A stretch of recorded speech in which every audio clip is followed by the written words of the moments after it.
Second trick आपके सामने मैंने लिखी है for governor generals. Okay, governor generals एक बहुत इंपॉर्टेंट नीड होती है डिफेंस एग्जाम्स के लिए, हर पेपर में पूछा जाता है, ठीक है। और कैंडिडेट को सबसे ज़्यादा समस्या यही होती है कि वो पैटर्न नहीं बना पाते कि कौन से गवर्नर जनरल की बात हो रही, इवेंट कौन सी थी, कौन सा गवर्नर जनरल था। तो उसी पे ये शॉर्टकट ट्रिक है। देखिएगा मैंने कोड बनाया है, W.C. John was George Minto of Marcus and John Amherst will meet Auckland Barrow at Dull Lake। अगर आपको ये लाइन याद हो जाती है तो आपको ऑलमोस्ट सारे गवर्नर जनरल याद हो जाएंगे, बंगाल के भी और इंडिया के भी। अब देखिएगा बंगाल का पहला गवर्नर जनरल कौन था, एग्जामिनर क्वेश्चन पुट अप करता है बंगाल का पहला गवर्नर जनरल कौन था।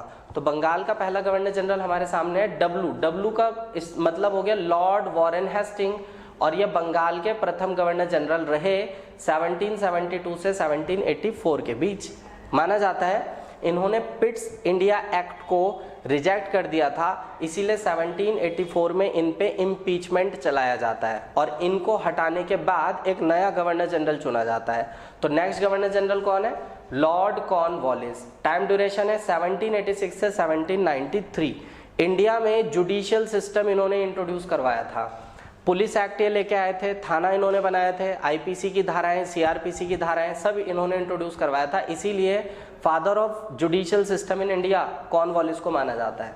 देन इसके बाद आते हैं जॉन शोर, 3 प्रेसिडेंसी कंट्रोल करते हैं, Madras, Calcutta and Bombay. Lord Richard Wellesley, इन्होंने एंग्लो मैसूर वॉर 4th लड़ा था और चौथे एंग्लो मैसूर युद्ध में टीपू सुल्तान को धोखे से मार दिया जाता है, ठीक है ना। उस टाइम पीरियड में गवर्नर जनरल थे बंगाल के वेलेस्ले। इनकी पॉलिसी थी सब्सिडरी अलायंस की पॉलिसी, सहायक संधि, जिसको टीपू सुल्तान मानने से इनकार कर देता है। देन 2 इयर्स के लिए बनते हैं सर जॉर्ज, और इनके टाइम पीरियड में एक इनफेमस सिपाही रिवोल्ट हुआ था जिसको बोलते हैं सिपाही रिवोल्ट ऑफ वेल्लोर। मिंटो प्रथम 1807 से 1813 के बीच आते हैं। इस बीच अमृतसर की संधि होती है, अमृतसर ट्रीटी होती है। ओके, अमृतसर की संधि साइन हुई थी राजा रंजीत सिंह के बीच और लॉर्ड मिंटो प्रथम, ठीक है ना। देन आगे बढ़ते हैं मार्कस हेस्टिंग। अब देखिएगा मार्कस हेस्टिंग जो है 1813 से 1821, इस दौरान चार्टर का एक्ट नंबर 2 इंट्रोड्यूस हुआ था भारत में। चार्टर एक्ट 2 भारत आ गया था। चार्टर के दूसरे अधिनियम का प्रावधान ये रहा कि चाइना के साथ चल रहे चाय पत्ती के व्यापार को कंटिन्यू रखा जाएगा, बाकी के ट्रेड्स को रोक दिया जाएगा। ओके, इसी में देखिए हम लोग कहां तक बढ़ चुके हैं, मार्कस हेस्टिंग तक आ चुके हैं। अब हमें फर्दर कोड ब्रेक करना है, जॉन एमरहर्स्ट विल मीट ऑकलैंड। तो अगली स्लाइड हम देखेंगे अपनी।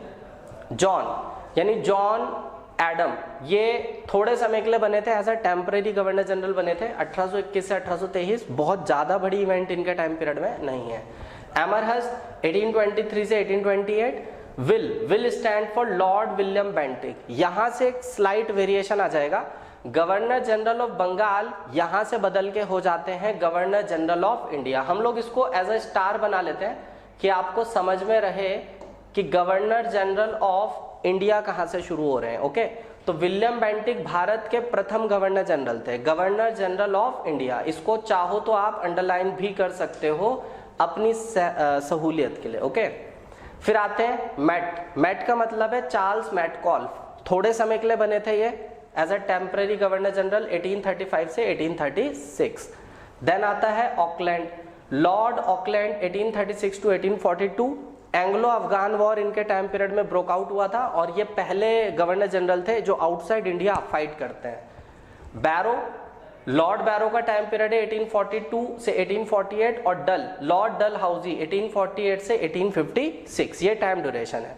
डल हाउजी को माना जाता है टेक्नोलॉजीज का जनक भारत में, यानी रेलवेज इंट्रोड्यूस हुआ इसी टाइम पीरियड में, टेलीग्राफ लाइंस इंट्रोड्यूस हुई, जो आप चिट्ठी भेजते हो चिट्ठी पत्री उस पर जो भी पोस्टल स्टैंप लगता है वो सर्वप्रथम लॉर्ड डलहाउजी ने शुरू करवाया था भारत में। यानी कि एक इंपॉर्टेंट गवर्नर जनरल के रूप में आप डलहाउजी को देख सकते हो।